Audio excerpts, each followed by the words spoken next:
everyone. Sure. We have become familiarized with most of the panel already. I'm not going to take the time to introduce Bill or Dr. John or Evan. We've come to know them from the first panel, but our new fellow from Australia is a wonderful new friend named James Eggleston. And so James, why don't you just tell us quickly about your company, PowerLedger, just briefly, and then I think what I'd like to do is have you jump right into your presentation to set the tone for this conversation on energy. Great. So yeah, I'm James Eggleston. I'm from PowerLedger. I'm part of the business development team. What PowerLedger is, and you've heard a lot about distributed energy today in the earlier sessions, focusing more on the network operating and utility side. And I guess what we represent at PowerLedger is we represent the software side. So our software is a blockchain software. I'm not going to ask you to participate in our ICO, and we've already had that. We had it a while ago. But what we do is we form the transactive layer in energy markets and basically provide revenue incentive for people to implement distributed generation connected to existing network infrastructure. So what we are is the distributed ledger for distributed energy markets. So I'm going to rush through this presentation really quick just to give you a sense, but what we were talking about today, these are all the issues that we currently face. We have big centralized generators, transmission and distribution heavy infrastructure, and we receive energy that's often generated a long distance from where we live. I mean, because who would want to live next to a big coal-fired or gas power station, or even a nuclear power station? But what we're starting to see is this rise of distributed energy and new technologies coming to the mix. We're starting to see our automotive fleet becoming increasingly electrified. By 2025, Bloomberg have identified that it'll be cheaper to own an electric vehicle than it will be to own a carbon or a combustion cycle engine. Which speaks to Bill's point about, given the choice, what would you prefer, oil or electricity? Well, I mean, it's already a no-brainer today. I mean, I would pick electricity, but come 2025, when you're not using petrol to drive around, electricity will be much more at the forefront of that. And so what PowerLedger does is we kind of move away from this centralized model of control and high cost through lots of network infrastructure by providing a software that basically goes into the existing network infrastructure that enables people to put energy into the market, and if someone is consuming that nearby, then redeem payment for that immediately. And what that does is incentivizes decarbonised generation. It also unlocks access to network as well. It can reduce costs because you're not using so much network infrastructure. And what it does is it decentralizes control. Ultimately, from a consumer perspective, what these innovations do is they drive down price because you're not using so much infrastructure, and they decarbonise your network. So, without technologies like this, what's likely to happen? Well, distributed energy is coming in. The transition's already underway. We're a software company where we're not in the business of building solar panels or building batteries. But what we are is we're part of this wave that's occurring, this transition. One of the comments made earlier today by Guzman was, when the knife's falling, where do you want to grab it? On the handle or the blade? And that's kind of the status of energy markets, because what's happening now is decentralized energy is coming in. You can have that located very close to your house, but potentially as taxpayers and as energy users, you've already got this massive transmission infrastructure asset you need to pay off. And in the future, you might actually not need that asset. You may have to take an asset write-down on that. That may even become a stranded asset. But what PowerLedger does, and I'll point your attention over to the slide over here, is we can encourage the continued use of that network. So if that's a taxpayer-funded network, by allowing you or giving you the incentive to transact energy over that network, what it does is it means the network's reimagined. We turn your network on the street into an energy internet and give you the option to be selling energy to your neighbours and redeeming payment in real time. And when you're sending energy next door and you've generated it on your rooftop, the energy has a very low value, which is great for everybody. It's decarbonised, you're getting a return from it, and your neighbour's paying less than a market price. And so this movement from centralised systems to decentralised systems, this is happening everywhere. I mean, the internet is a famous decentralised system, but the idea behind that is that you can't have a central point that can be corrupted and cause the network to fail. So by having a distributed network, your network's more resilient. So, I've talked a lot about, using our software in your existing network on the street. Not everyone in the world has a network on the street. 15% of the world's population have access to no network. And so what Power Ledger does is not only provides a transactive layer in energy markets, but we're about to release a new platform in October called Asset Germination, where people that hold cryptocurrency can fund generation and storage infrastructure at utility scale and also at home scale. And so what that does is if you are in the crypto market, what you can do is you can take that crypto on a good day and you can drive that into a safe, stable, long-term return in the form of an infrastructure asset. And in line with the theme of today, you can put that into a renewable generation asset. And so from our perspective, it opens up many new thoughts on how you can then provide finance to these types of assets. If you look at any global report, albeit from the UN or REN 21, everyone's saying these barriers to DER are the only barriers now, aside from the technology, it's readily available. So I've outlined before what we can do, and this is an image that represents the transactive layer of our platform, is you can send energy next door through the market. We have a dual token system, we have a power token, which is a cryptocurrency, and we have a Spark. We offer our software at cost price to your energy retailer. Where we make our return is actually through our cryptocurrency. Every project that we announce, it grows the value of the currency. We hold the lion's share of that. When you're trading energy, you're trading Sparks. The Sparks never change in value. If you're selling energy to your neighbour for 10 cents, you receive 10 of their Sparks in real time. You can cash that out through your energy retailer. So some of our projects, basically our projects all over the world at this point. We've got projects in Japan. We've partnered with Japan's second largest retailer. India with Tech Mahindra. They're like the Apple of India. BCPG and the Thailand Department of Energy. What we'll be doing is implementing our software over large-scale industrial precincts with the next phase to be linking them together to be transacting over the larger network, and a few others, namely a lot of Australian projects as well. One of our premier Australian projects is our Prime Minister have paid for a battery, or the Australian Federal Government have paid for a battery that will go in the city of Fremantle, and we'll be allowing energy users to transact through the network, turning that city into an energy internet. Fremantle, Western Australia is very much the Portland, Oregon of America, so it's very progressive, and there's been a lot of interest in participating. So we do behind the meter and across the meter. We started doing transacting energy in apartment buildings. We overcame the energy consumption issues on our blockchain, patenting our own blockchain called the EcoChain. And what that has meant is we've been able to scale up over an entire network, over an entire city, over an entire state, and we can do that using very little electricity. So yeah, as touched on, we do transactive layer, asset germination. We do electric vehicle charging. I have an announcement to make. Well, let's save that for the end. I want to have give. And we have many more jurisdictions yet to be announced. But that was the rapid fire presentation. Thank you everyone for your time. Great. And like James said, he has an announcement to make, and I want to keep everybody on the edge of their seat and hold them for a little longer. Now, Bill, we've heard you have an amazing career in Silicon Valley and one of the early investors in a lot of these decentralized technologies, let's call it that. But this panel is very specific to electrons, and particularly green electrons, distributed electrons, that the blockchain can actually activate and accelerate. Because remember, we're tasked with literally taking of the 2 trillion tons of anthropogenically forced carbon that we put up in the atmosphere in the 150 years since humans have really been active.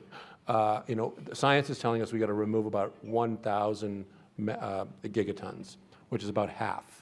Now we're going to have to, even if we max out every single possible carbon market we can think of, we're still going to have to take a massive amount of that stuff and put it back in the ground.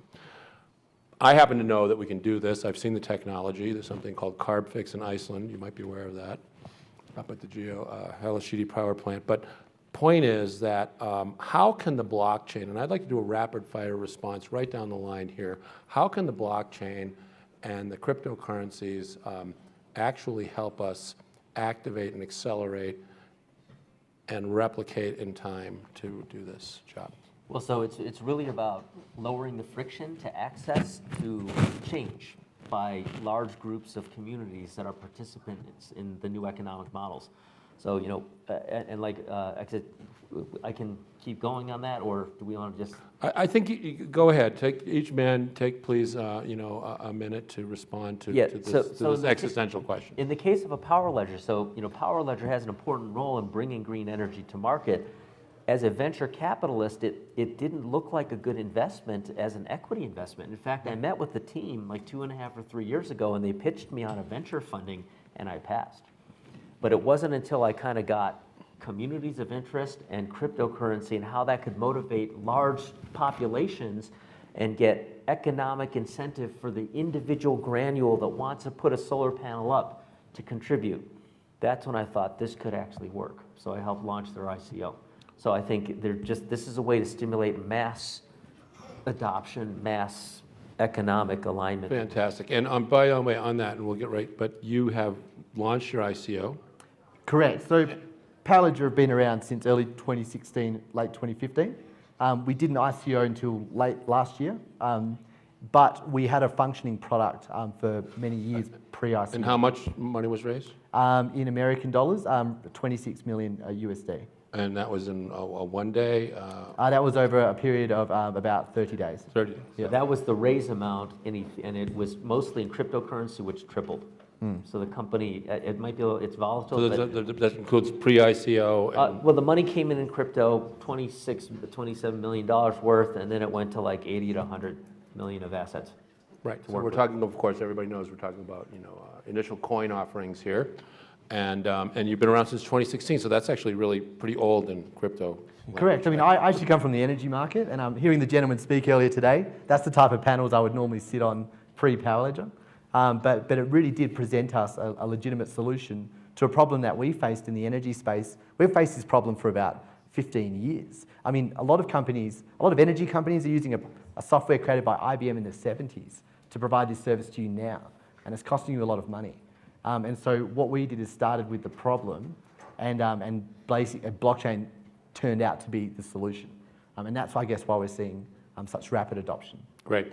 Okay, and so speaking of rapid, back to the not so rapid response, but John Clippinger from MIT and Harvard, both, could you also respond to this issue of how is the blockchain going to help us to, in the great energy transformation that's taking place on the planet, specifically? Well, I think it's not only that it reduces friction, but what you're getting a new ecosystem of getting, everything is going to IoT devices. You're collecting a lot of real-time data. So you're being able to validate and verify certain kinds of say, proof of production of sustainable energy in a way you never could before. And you combine that with AI and smart contracts that are learning contracts, then you have a way of basically better adjusting your risk and identifying those energy attributes that are most effective in different regions.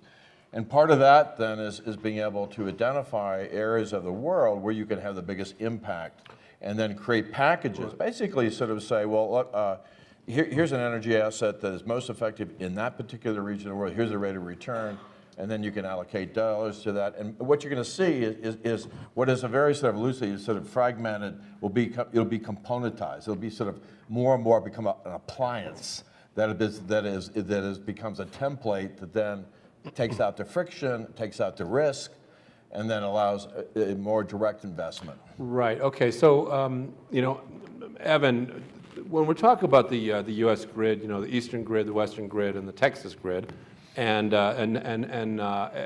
recognizes that's the largest machine in the world that's not very efficient at communicating to itself, and that is based on a centralized distribution of power generated mostly by coal, gas, and then the rest, oil. But in terms of the emitting of the gases, so coming from the energy sector and then transitioning over into the blockchain, the crypto sector, how do you see this rapid transformation taking place that must happen? Yeah, I think that in order for us to enable this kind of transactive energy layer, we need a lot better data, and we need a lot more data that can actually talk to other resources. And so if you want to imagine a world where you're in a community and someone invested in a battery and you're buying their storage, and you're buying their storage and optimizing your household usage versus someone else's household usage, without incentivizing data sharing and collection of a data commons, that won't happen. The utilities specifically are very against this kind of transactive energy ecosystem. Everyone's kind of doing little pilots here or there, but the innovation is going to break through. They are not going to survive this technical innovation in one of these industries that are really old and really has not really taken advantage of any real technical innovation, significant technical innovation, for two reasons. One, high regulatory hurdles. There's incumbent utilities, significant dollars that are protecting those interests. The second one is really, it's around critical human infrastructure, right? You cannot mess with the electricity grid. Power goes out and grandma dies, that's a real problem. So we have to be able to use this new technology to create trust in the information, to be able to identify areas of investment that are required to make a more resilient kind of decentralized and distributed energy grid, and include the utilities. And this is why Power Ledger's model makes a lot of sense, is that it's in embracing the current utility model and augmenting their process to be able to allow them to actually engage consumers and prosumers in this new energy ecosystem. But from the perspective of large central controlled resources, most of the information, if not all of the information, sits in silos, and the ones with the best information make the most money. That needs to break down, that needs to change. So I know that, for instance, some of the multinationals are really jumping in a big way. In Brooklyn, I understand that Siemens is building a utility using the blockchain. You want to comment on that, Bill? I think the big equipment manufacturers that do both, Siemens does both telco equipment and power equipment, as do many of these. So I'm going to go to a telephone analogy so people kind of have a reference point to think about what's happening and why a big company would be interested in this. Okay, so we all lived through the phone company becoming the internet, right? So if you think about what that was, you basically, if all of you have earbuds with your iPhone or Samsung, right? You got that little plug, right? So you remember the old videos of making a phone call where you have the switchboard and you literally plug like one wire into like a hole that goes from like Florida to Chicago to New York or whatever, circuit switching. So you're literally connecting a physical line circuit. So what all of this is about is the deconstruction and reconstruction of that. So when digital technologies entered the phone system, you could chop that stuff up into little bits and put lots of calls intermingled onto that line and then abstract them out again. All kinds of things could be born, right? So all the stuff that we do on the internet, Amazon, eBay, Facebook, they're all re-expressions of those little bits that are now sprinkling in and out of the system. So what blockchain is doing, it's basically taking, in internet, you have TCP/IP and all these protocols that, like, what are these things, like acronyms galore. But it's really just allowing all those particles to be taken apart and reassembled. And so the blockchain is that for this industry. So as you can unitize little chunks of electricity and reformat them and allow different forms of entry from different generation sources to intermingle, be kept track of, just like you can keep track of emails and all that stuff. That's what this is. So all the companies like Siemens that built telecom switching gear, they understand this and they know this is revolutionary. They're not going to escape this. It's happening. Yeah. So I think they have to be in it, and that's why they're in it. Mm. Yeah, interesting. Well, Jamie Dimon on one hand poo-poos it, and then on the other hand he's investing heavily. So manipulate markets. Right. So so you come from the Boston area, I guess, and I imagine you've been involved with the Media Lab over the years and so forth. What's the hub thinking these days regarding? And again, we have to stick to energy and how quickly the transition must take place. Well, I mean, in the Boston area, I think Boston is not really a first mover on this. I think one of the things that we were very interested in doing, getting people to look at this, I've also worked with a group called City Science, and we modeled cities and the transportation system and the housing systems and the energy systems. And so we've been collaborating with the Boston and the Cambridge and Somerville governments around that. But it's also to get them to see a more integrated model. And actually, one of the projects we're looking at in Kendall Square is to create a local token exchange system to incentivize different kinds of behavior. and actually using something like Swytch as a staking token in order for that to happen. So there's the early experiments that are taking place. Because if you want to create a new kind of urban experience, you want to recognize that you have to there are interdependencies between the mobility patterns and the housing patterns and energy consumption. And so if you want to reduce, the biggest thing you can do to make a sort of green city is have people live and work in the same area, not to commute. That has the biggest impact. Then you can talk about autonomous vehicles and ride sharing and things like that. So you have to think about what we call dynamic zoning. And actually, where you have you incentivize different kinds of behaviors in different sectors. And this is where we're working in the area called mechanism design, in order to design new kinds of mechanisms to incentivize different kinds of behavior at the urban level. Interesting. So this is a question for everybody. I just want to go down the line on this. In a world where 75% of humanity lives in urban areas, and that accounts for 75% of the carbon throughput into the atmosphere. How can we, and to your last point, take these urban centers and keep how do we use the blockchain to create the green electrons locally? So it's a distributed form of energy, it's a decentralized form of power, and do that in a way that we could go to C40, the 40 largest cities in the world, and have this rapid transformation that we're Well, we're working in a number of projects. Barcelona is a partner on this, and there's also there's a group that came out of MIT called Fab Labs, and the Fab Lab networks. They're working in 40 different cities, and part of, say, take Barcelona, there's called District 22, which they want to make a full circular economy and have it totally sustainable. And then we're also looking at Seoul and Ansong and Korea. Korea is you have these issues of pollution. So which is in Asia is a huge problem. So you have immediate feedback if you can reduce producing congestion, that it has political benefits for the mayor. At the same time, you can issue your local tokens to incentivize different kinds of transportation and housing behavior. And we can model that, and that's where the algorithmic sort of monetary policy comes in. So what's appropriate allocation of tokens to create these kind of net behaviors?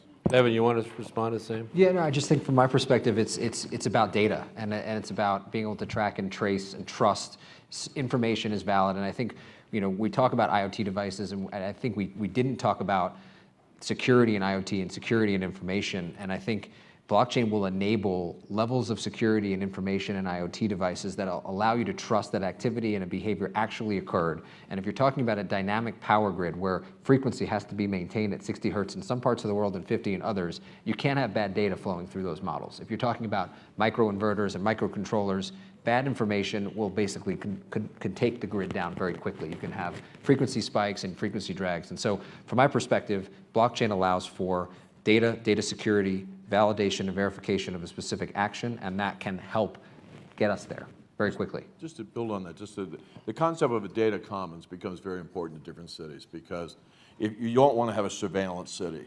And so who controls the data has become a major issue. And you can't have a vendor come in and control it.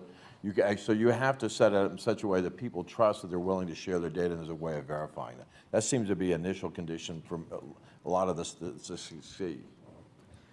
I've got to say, this is the exact area my doctoral research was in. So obviously working with Power Ledger, I mean, we meet with governments all over the world, and they want to Power Ledger their energy network. What they want to do is externalize the cost of generation in their cities.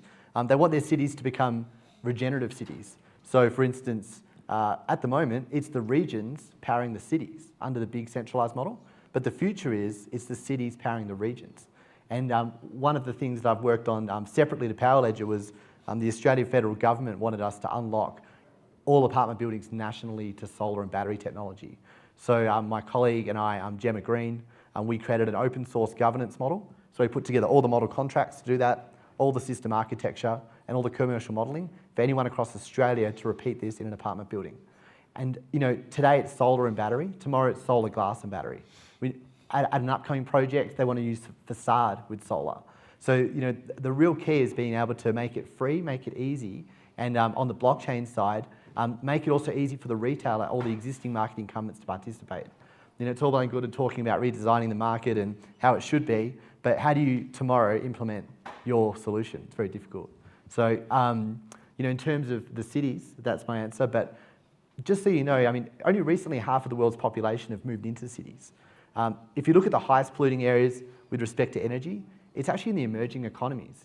And we can't really blame them either, because they're using things like wood to burn fires. They're using various other kind of readily available fuels to burn stuff, which makes CO2. And so, part of living in a city is also being able to assist those that don't live in cities and give them distributed energy. And so we feel that our platform, not only does it give you an incentive in a city to do this on scale, but it gives you an incentive in a small remote village to do one panel. And then from the revenue from that one panel, you can put in another panel, and then a battery. And then the town close by does the same. And then what we can do is then, through asset germination, build out a line. And what this does is, the old approach to designing a network, like network planning, these were done over 40, 15-year life cycles. In Australia, we size substations for 15 to 40 years. But now what we can do is build the network out as we need it. And what the blockchain does is it enables us to automate that process and it enables us to make it easy. And so the final thing to add to that is, through smart contracting, you can also manage those assets autonomously. So when your battery starts to underperform, it can automatically call someone to come and fix it. The person can fix it. When it's up and running and operational again, they can be paid, for instance, in our Spark token, which is redeemable through the retailer. And we can pull things like depreciation. We can pull things like capital sinking fund as value flows through that battery. And so what blockchain does is it unlocks a truly smart city. And so it's about these innovations and designing innovation in a way that can be implemented tomorrow that brings solutions to those that are already in that space. Great. Bill, you want to comment on the same? Yeah, so basically so everybody's provided a piece of this. So basically the technology layers are finally there that allow granular, low-cost generation as opposed to, expensive, burning stuff. So the technology piece is there, the data is there, right? So now we're at a point where you can have lots and lots of little processors spinning off data, and that data's got to go somewhere that makes it self-aware. And the blockchain is basically that carriage layer, and then if you have the decision processes on top of it, now you have all the parts, and even all of you probably are sitting at home, in your homes, you probably have like little power, voltage converters for your phones sitting, plugging in the wall. Those are burning power, but you just don't know, right? So if everything is self-aware, and it's all plugged into a network, and then you've got the generation there too, the network kind of just knows, right? It's kind of like, you've got the TCP/IP layer and the internet, all the things are connected to it. So before, when they were isolated, they didn't know what everyone else was doing. And now it's all connected, and the blockchain allows the writing of smart contracts, which are nothing other than just automating, if this happens, then do this. So if this, then that statements are smart contracts, and the data comes up when something happens, a digital switch flips, XYZ result, that thing gets turned off, that thing gets turned on, that one plugs in, it puts its power into the network, it all flows. It's an efficient network. Efficiency is the key. Okay, I want to throw it to some questions from the audience in the last couple minutes. And we have some hands out there. Let's see. How about Christopher here? Yeah, first, great presentation. Power Ledger sounds amazing. Great presentation. Power Ledger sounds incredible. My question is actually about the topic of the attachment of our energy structures also to our currency, and which you spoke about earlier, Bill, with really we moved from gold to the petrodollar. Now we're kind of moving to possibly a regenerative currency with Bitcoin. I guess I'm requesting if you'd speak a little bit on that philosophical change as that happens in moving from a scarce resource to a potential regenerative resource, what might happen in more of a societal lens. Yeah, so back to the discussion about sort of molecules connecting and adding value. Bitcoin and blockchain and the digital currencies, this is the first time that you have digitally viral monetary systems. So, if you think about that, what's the math thing? There's a phrase for the power law. It's like kind of like when you have two dots, two people, there's one line of communication. Oh, the network effect. Yeah, network Yep. effect. Yeah, so when there's 3, there's 3. When there's 4, there's 6, right? So it's like 2 to the n plus 1, Yeah. n minus Oh, 1. you mean Reed's law? Yeah, yeah. So Reed's law, yeah. the number of 2 to the n connections minus 1. goes like this Yeah. if the number of nodes goes like this, right? So what's happening is we're basically in this world now where because everything's connected, the currencies, and I don't even know if you want to call them currencies, but the unit of value exchange. Right. And somebody talked about it, the Berkeley gentleman, about the network gardening thing. The more people you add to a social network, the more valuable it is because you have more nodes that can interact, right? So that's what these things are. So you have value exchange that as communities grow and add value, the value goes up. So it's all accretive, right? Like so why should it ever be zero sum? If you put a bunch of people in the room, there's a lot of stuff that can happen, and the more people you add, there's more stuff that can happen, and that's what is happening now. It's like this abundance thing that Yeah, there's an economist, Brian Arthur writes about that. It's in economics of like increasing returns. He's a complexity economist. It's uncapped. The more you add, the more people in it, the more valuable the whole thing is. Great. Okay, I want to give you your announcement, and then we have to jump off here. We're a little over time, so drum roll, please. Great. So I was inspired by the Nobel Earth Prize announcement, and I called home and said, we've got to have an announcement for our presentation. So today, I'm very pleased to announce that we've actually partnered, we've launched our partnership with Silicon Valley Power. I wish I had an Aspen announcement, but I don't. But basically, what we'll be doing is what we generally do is we generally take last year's data, model it in our engine, and then that's our first service. We've just hit the second tranche in that with Silicon Valley Power, where we are now doing a series of sandbox trials throughout the valley, and we'll be focusing on, by and large, solar and battery generation behind the meter, large-scale EV charging, so in big car parks with multiple EV chargers. And the other part of that, which is new for us, is we'll actually be using the data from those transactions to then report back to the Californian government to redeem carbon credits for the use of green energy on site for EV charging. So this is how we scale. We do sandbox trials first, and hopefully very soon, PowerLedger will be coming to a home in Silicon Valley very soon. Wonderful. Okay, well, I want to thank my esteemed panel, and we're going on to our final program of the evening. Thank you.